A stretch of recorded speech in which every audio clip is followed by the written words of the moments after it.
Bonjour à tous, bonjour à toutes, tout dépend de l'endroit où vous vous trouvez sur cette terre. Je suis Léopold Seth Adouagnoul, je suis représentant leader au Portugal. Je suis également membre d'Agir pour la République, un mouvement panafricain. Nous avons donc pour objectif d'apporter notre contribution à travers nos analyses sur toutes les actions qui se passent dans les pays africains et qui ne respectent pas les valeurs républicaines ou qui n'obéissent pas aux normes démocratiques. Et aujourd'hui, je veux bien vous entretenir, en tout cas donner notre point de vue sur le procès à l'Aïe du président, de l'ancien président, je dirais, Laurent Gbagbo et de son ministre Charles Blé Goudé, et précisément sur l'appel sur les conditions de détention du président Laurent Gbagbo et de M. Charles Blé Goudé. Alors, je ne vais pas trop longtemps m'attarder sur l'historique de ce procès-là, mais il est important de noter des éléments qui sont, disons, impactants sur la bonne compréhension de notre analyse. Notre analyse part du fait que ce procès intenté en lui-même à l'ancien président de la République, Laurent Gbagbo, et à son ministre Charles Blé Goudé, est une injustice. Une injustice pourquoi? Parce que tout simplement, la justice voudrait que, étant donné qu'il y a eu conflit, étant donné qu'il y a eu guerre, étant donné qu'il y a eu mort de chaque côté, donc dans chaque camp, il importe que, si justice il doit y avoir, que les deux parties en conflit qui ont commis des crimes reconnus soient également poursuivis devant les tribunaux et non prendre une partie des belligérants et leur intenter un procès et les maintenir en prison pendant 9 ans. C'est le constat qu'on fait. C'est le constat que tout le monde, tous ceux qui s'approchent de ce dossier-là, du dossier de la Côte d'Ivoire à l'Aïe, fait.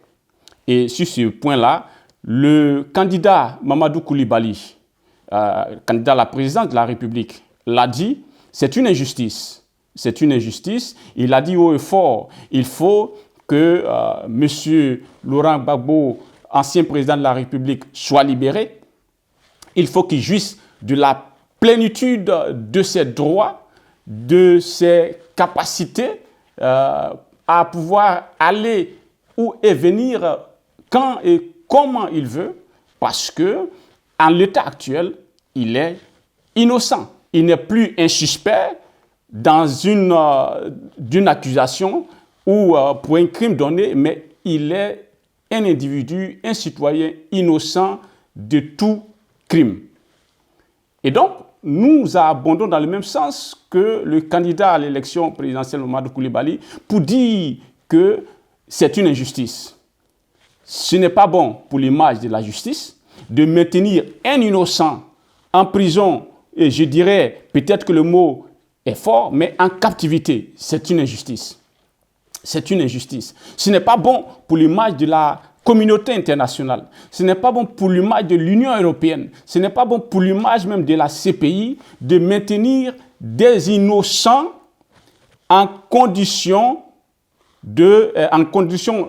restrictives par rapport à leur liberté. On ne peut pas déroger à la liberté d'aller et venir, à la liberté de se déplacer. Parce que, je répète et j'insiste, la Cour pénale internationale dit, jusqu'à preuve du contraire, que ces deux personnes, ces deux citoyens ivoiriens sont innocents. Alors, nous avons assisté à 9 années de rétention, 9 années de privation de liberté de M. Laurent Gbagbo, accompagné de son ministre. 9 années. Pendant 9 ans, leur liberté a été restreinte. Pendant 9 ans, il y a eu des demandes de liberté provisoires qui ont été systématiquement, automatiquement rejetées. Pendant 9 années, la CPI a donné l'opportunité à l'accusation, au procureur, au bureau du procureur, d'enquêter, de présenter ses preuves, de présenter les éléments qui soutiennent son argumentaire. Et au bout de ces 9 années, il n'y a pas eu de preuves suffisantes. Les juges ont décidé et insisté sur le fait que les preuves étaient extrêmement faibles. À partir du moment où il n'y a pas de preuves valables, allant au-delà du doute raisonnable, ils ont décidé d'acquitter, donc d'annuler toute poursuite vis-à-vis de ces 2 citoyens ivoiriens qui sont libres, qui sont innocents. Innocents, libres, c'est leur statut. Par conséquent, il faut les libérer. Il faut les libérer, il faut leur donner la possibilité d'aller où ils veulent. Il faut éviter de les maintenir en captivité parce qu'ils sont innocents. C'est un principe. Ensuite, parce que normalement, ils doivent rentrer chez eux pour contribuer à la réconciliation nationale. Pourquoi? Parce que justice a été rendue. Alors moi, je veux juste insister sur un fait que j'ai trouvé, disons, lamentable, un élément qui m'a choqué. Je pense que ça a choqué beaucoup de personnes de se rendre compte que l'État de Côte d'Ivoire, qui n'est pas partie prenante au procès, l'État de Côte d'Ivoire n'est pas partie prenante au procès. L'État de Côte d'Ivoire se voit invité comme ami de la Cour pour faire des observations sur les conditions de détention d'un innocent. Ça m'a choqué.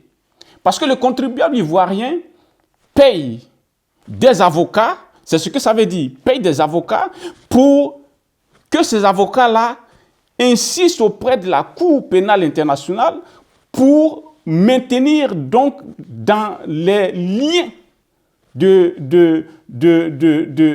les serres, je dirais, dans les serres de la captivité des innocents citoyens ivoiriens.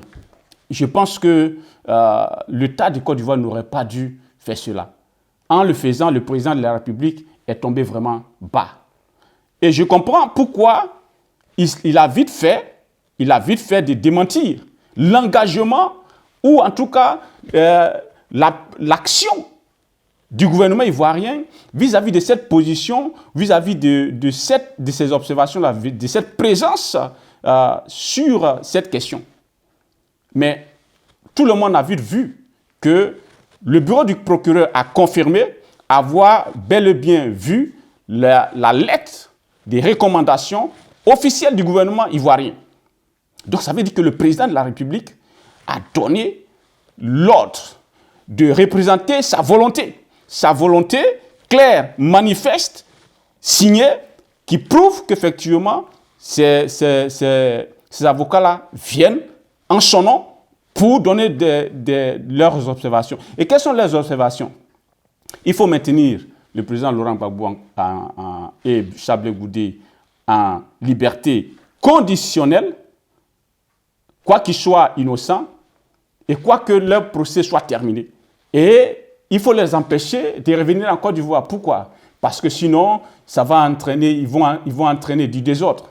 Mais l'État de Côte d'Ivoire, le président de la République lui-même l'a dit plusieurs fois, à plusieurs reprises. Il a dit que la sécurité en Côte d'Ivoire est égale à celui de Londres. Il a dit plusieurs fois, le procureur de la République a insisté pour dire que les mesures sont prises pour, n'est-ce pas, protéger les citoyens, pour mettre hors d'état de nuire toute personne voulant déstabiliser l'État, voulant rendre le pays ingouvernable. Comment pouvons-nous comprendre cette contradiction?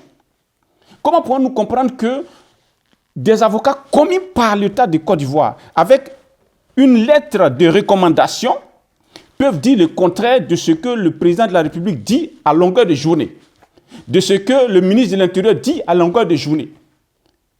Parce que le ministre de l'Intérieur n'a jamais dit que l'État de Côte d'Ivoire était incapable d'assurer la sécurité ou de garantir la sécurité des citoyens ivoiriens. Jamais. Mais les avocats de l'État de Côte d'Ivoire s'autorisent à démontrer par A plus B que 2 citoyens ivoiriens libres, en rentrant chez eux, à eux seuls, vont créer un désordre. et que l'État de Côte d'Ivoire n'est pas à même de pouvoir assurer la sécurité, de pouvoir assurer l'ordre. Quelle est cette gouvernance-là? Qu'est-ce qui se passe au niveau de l'État de Côte d'Ivoire? Quelle est cette façon de gouverner une nation, un pays, un peuple? Alors, donc, moi je finis pour dire, comme le président Mamadou Coulibaly l'a dit, le candidat à l'élection présidentielle l'a dit, et nous insistons sur ces faits-là. Le président Laurent Gbagbo et Charles Blé Goudé sont innocents. Leur procès est terminé parce que l'accusation a eu tout le temps pour faire ses enquêtes, tout le temps pour démontrer sa preuve, tout le temps pour appeler, n'est-ce pas, ses témoins. Et le procès a pris fin parce que l'accusation a fini.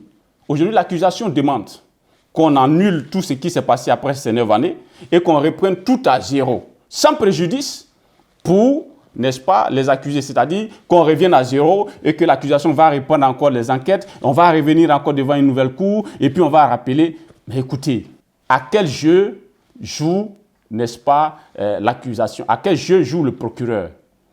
Je pense que les choses sont claires au jour d'aujourd'hui. Il y a manifestement une volonté politique de faire du dilatoire, de maintenir le président Laurent Gbagbo hors de Côte d'Ivoire. Et comme la représentante des victimes l'a dit, parce que Laurent Gbagbo, en retournant en Côte d'Ivoire, est susceptible de gagner les élections. Voilà le vrai point. Voilà la vraie motivation. Parce qu'il est susceptible de gagner les élections. Et comme il est susceptible de gagner les élections, alors il faut le maintenir loin. Parce qu'en termes de sécurité, l'État de Côte d'Ivoire a les moyens d'assurer la sécurité de tous les Ivoiriens, de garantir cela, parce que nous sommes dans une période électorale et c'est un élément fondamental pour garantir le scrutin. Donc, il est impossible d'évoquer la question de l'insécurité ou bien des troubles à l'ordre public. Voilà. Et donc, pour nous, il faut qu'il soit libéré, il faut qu'il rentre en Côte d'Ivoire, il faut qu'il prenne une part active à tout ce qui concerne la réconciliation, parce que justice a été rendue. Tout le monde au jour d'aujourd'hui est convaincu que mais ils n'ont pas commis des crimes, ils sont lavés de toute accusation, ils doivent reprendre la plénitude de leur vie et puis, bien entendu, contribuer à l'avancée de la Côte d'Ivoire. La Côte d'Ivoire ne doit pas rester à ce stade-là. Nous avons déjà passé 2010, nous sommes en 2020, nous devons passer à autre chose. Nous devons passer effectivement à la réconciliation. Et donc, si vous avez aimé notre point de vue, qui est de dire, comme le professeur Mamadou Coulibaly, candidat à l'élection, qu'il y a une injustice, que 2 citoyens libres, innocents, doivent rentrer chez eux, ils ne doivent pas être confinés, ils ne doivent pas être mis en quarantaine, ils ne doivent pas être, mis donc, en condition, en